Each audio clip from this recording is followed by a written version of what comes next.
Assalamualaikum warahmatullahi wabarakatuh. Perkenalkan, nama saya Jikra Zahra dengan NIM 2305181030. Di sini kali ini saya ingin membahas mengenai atau menggali lebih dalam tentang kecerdasan buatan, dan juga nantinya saya akan memaparkan di berbagai bidang-bidangnya. Nah, langsung saja. Saya ingin membahas mengenai kecerdasan buatan dulu. Mari kita gali sedikit lebih dalam, apa itu kecerdasan buatan. Nah, kalau secara umum yang kita ketahui itu, kecerdasan buatan atau nama lainnya itu adalah artificial intelligence, itu kan merupakan suatu bidang pengetahuan yang dimana memungkinkan komputer itu dapat meniru atau mengikuti kemampuan berpikir manusia. Nah, sehingga komputer-komputer itu nantinya mereka itu akan melaksanakan tugas-tugas yang memerlukan kecerdasan manusia. Nah, berarti lebih tepatnya kecerdasan buatan itu diprogram oleh sebuah manusia. Nah, lalu di dalam prosesnya itu, AI itu, artificial intelligence itu, mereka itu mampu mengolah data dalam jumlah yang besar dengan lebih cepat, dan juga mereka itu dapat membuat prediksi-prediksi yang jauh lebih akurat dibandingkan dengan kemampuan kita sebagai manusia itu sendiri. Lalu menjadi lebih berkembang di berbagai sektor. Nah, maksudnya ini tuh kan di saat ini, di zaman yang udah modern inilah, penggunaan AI itu kan semakin meluas ya di kehidupan kita sehari-hari.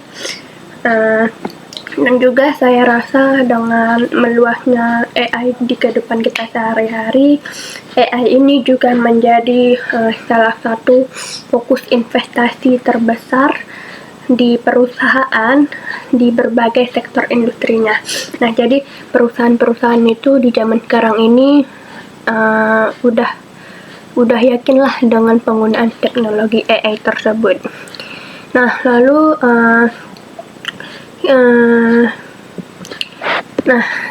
karena tadi kan di perusahaan dapat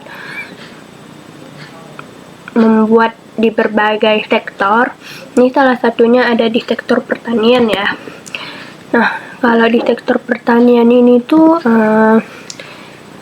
kemajuan teknologi AI ini kan itu mereka udah mengubah industri pertanian dari berbagai macam aspek. Karena udah mengubah dari berbagai macam aspek, maka artificial intelligence ataupun AI ini itu menjadi salah satu bagian dari perkembangan dari teknologi industri ya, salah satunya di industri pertanian ini. Seperti bisa dapat kita lihat ini. Sini ada riset yang saya dapat dari sumbernya cloudcomputing.id. Tadi judulnya adalah Cina memimpin revolusi pertanian dengan robot AI. Nah, jadi di Cina ini, di negara Cina lah lebih tepatnya di Shanghai, ada sebuah perusahaan yang namanya itu Diantian Farm. Itu terletak di Shanghai. Nah, jadi perusahaan ini tuh mereka sudah mengembangkan 60 jenis robot AI. Sini ada di bacaan sini, telah mengembangkan 60 jenis robot AI. Nah, jadi di Cina itu udah maju, mereka bisa mengembangkan 60 jenis robot AI, yang dimana robot-robot atau teknologi yang mereka ciptakan itu menggunakan sistem navigasi Daibo Tiongkok. Nah, jadi robot-robot ini tuh mereka tuh mampu melakukan tugas-tugas mulai dari penanaman hingga pemanenan ataupun penyiraman, tapi dengan bantuan kompleks AI. Nah, petaninya itu hanya mengoperasikan robot-robot tersebut dengan hanya melalui smartphone. Jadi tanpa petaninya harus melakukan langsung, petaninya hanya menginstruksi atau memberi perintah saja kepada robot tersebut dengan melalui smartphone-nya. Lalu nggak cuma di Diantian Farm aja ya, tapi udah banyak di perusahaan Cina sana, terutama di industri pertaniannya, mereka itu udah berani menggunakan atau mengembangkan lah robot-robot AI yang nantinya itu membantu tugas-tugas para petani, dan juga itu dapat meningkatkan efisiensi dan juga mengurangi beban kerja kepada petani sebagai manusia. Nah, menurut saya kalau misalnya dengan adanya robot AI itu,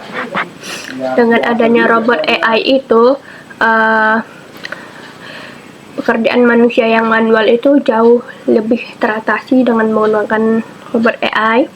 Dan juga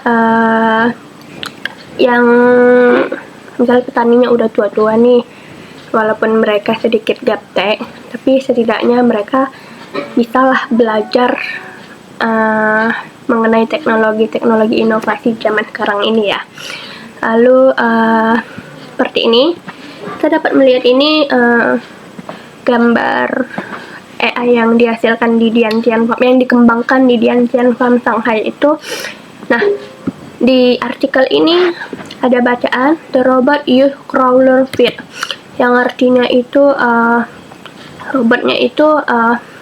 robot itu menggunakan kaki crawler feet, kaki rayapan, yang nanti kaki rayapannya itu dapat dengan cekatan navigasi, yang dimana navigasi itu mereka dapat berbagai jenis medan ataupun area-area tanah yang akan mereka telusuri. Lalu sementara while their artificial intelligence operating system serves as the brain to the plane the movement. Nah, artinya itu sedangkan sistem operasi kecerdasan buatannya itu mereka tuh berfungsi sebagai otak untuk merencanakan pergerakan dari robot AI tersebut. Jadi seperti inilah gambar robot AI yang digunakan teknologi industri di bidang pertanian di Diantian Farm. Lalu setelah tadi ada di bidang pertanian, ini di bidang hiburan musik ya. Nah, kecerdasan buatan ataupun artificial intelligence itu kan nggak hanya di bidang pertanian aja, tapi juga ada di bidang hiburan atau musik. Nah, jadi AI ini tuh udah berkembang pesat dan mengubah berbagai aspek kehidupan manusia. Salah satunya di dunia hiburan. Hiburan di sini saya akan membahas mengenai musik ya. Nah, baik dari film hingga pun musik, AI ini udah berperan besar dalam menciptakan ataupun memproduksi dan juga mendistribusikan atau menyebarkan karya seni dan juga hiburan-hiburan yang kita itu dapat menikmati dalam kehidupan kita sehari-hari. Dan juga saya rasa teknologi di bidang hiburan musik itu membantu industri hiburan musik menjadi jauh lebih efisien dan kreatif dan juga interaktif. Nah, salah satunya itu di sini adalah Ampere Music. Ini sumbernya dari AIHub.id. Jadi dapat kita lihat di sini, ini bukan jurnal tapi ini hanya PDF biasa. Jadi sini ada bacaan Ampere is an AI driven music creation platform. Nah, itu artinya itu kurang lebih aplikasi Ampere ini itu berbasis kecerdasan buatan ataupun AI yang dimana fungsinya itu digunakan untuk membuat musik. Nah, lalu kita sebagai penggunanya ini tuh dapat menggunakan lah atau menyesuaikan musik-musik ini tuh sesuai dengan genre, mood, suasana hati ataupun instrumen yang ingin kita pilih. Ya, lalu sini ada bacaan why Ampere is user friendly and efficient.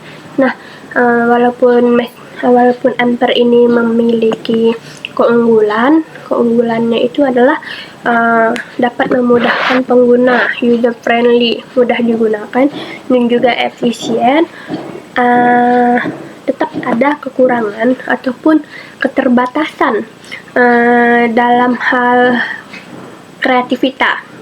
Nah, maksudnya itu musik yang nantinya itu dihasilkan terkadang terdengar generik, sometimes feel generic. Feel generic itu artinya generik ya, tidak terlalu unik, tidak terlalu terkesan, tidak terlalu terkesan lah lebih tepatnya, dan juga nggak punya sentuhan emosional atau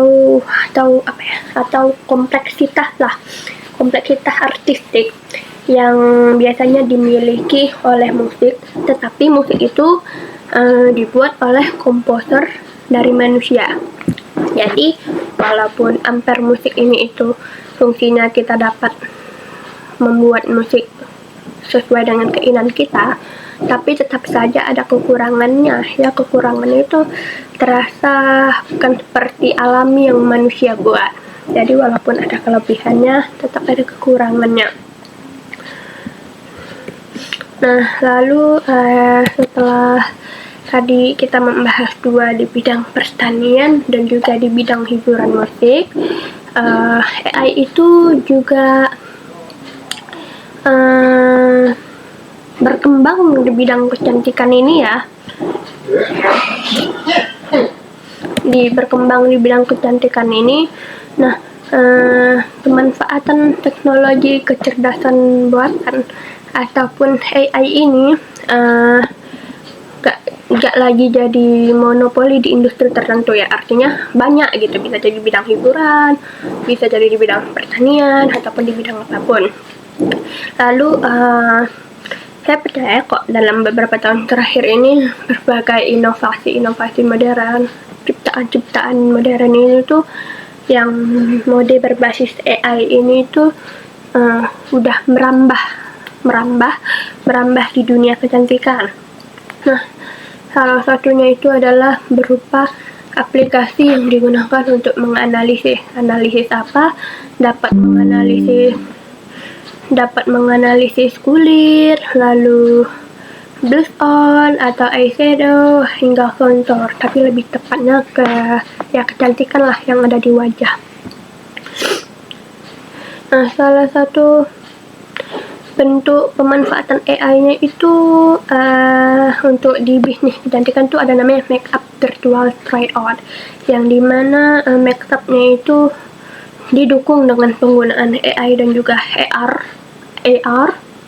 Nah, untuk menganalisis wajah secara umum. Jadi maksudnya gini, sebelum kita ingin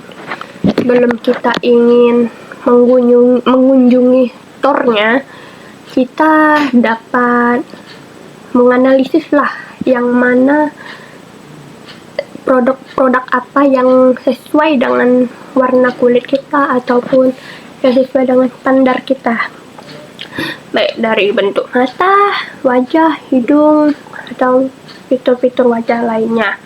Jadi saya rasa makeup virtual try-on ini tuh dapat memberi manfaat yang kalau misalnya kita dari rumah itu kita dapat sebagai konsumen dapat secara mendetail mengetahui warna kulit, jenis kulit atau lainnya lah. Jadi ketika nanti kalau kita udah sampai ke store-nya, kita tinggal pastikan aja apakah sesuai dengan yang kita coba dari rumah, aplikasi tersebut, web tersebut itu warnanya cocok atau tidak dengan shade yang kita kunjungi ketika di store. Jadi saya rasa itu aja untuk kesimpulan dari video ini semua. Saya rasa di masa depan yang akan datang nantinya, kita sebagai manusia itu mungkin dapat jauh melihat lebih banyak kolaborasi antara manusia dan juga dengan AI, yang dimana nanti akan diprogram atau diinstruksikan oleh kecerdasan manusianya sendiri. Lalu saya juga percaya nantinya di mana AI dapat digunakan sebagai alat untuk meningkatkan keefisiensian dan juga kreativitas dalam menciptakan berbagai produk ataupun industri yang berkualitas tinggi. Nah, nantinya juga kita juga dapat menantikan era baru, mungkin 5 atau 7 tahun yang akan mendatang nanti akan kita nantikan era baru di mana AI tersebut itu menjadi bagian terpenting, bagian yang paling utama dari proses kekreativitasan manusia, dan juga menghasilkan pengalaman dari yang dulu-dulu udah pernah dirancang, ini jauh lebih dikembangkan menjadi lebih inovatif. Tapi saya percaya sesempurna-sempurnanya AI itu tetaplah mereka dirancang oleh manusia, yang artinya manusia jauh lebih pintar dibandingkan AI karena kita adalah ciptaan Tuhan. Baik, sekian dari saya, segitu saja. Terima kasih, sampai jumpa.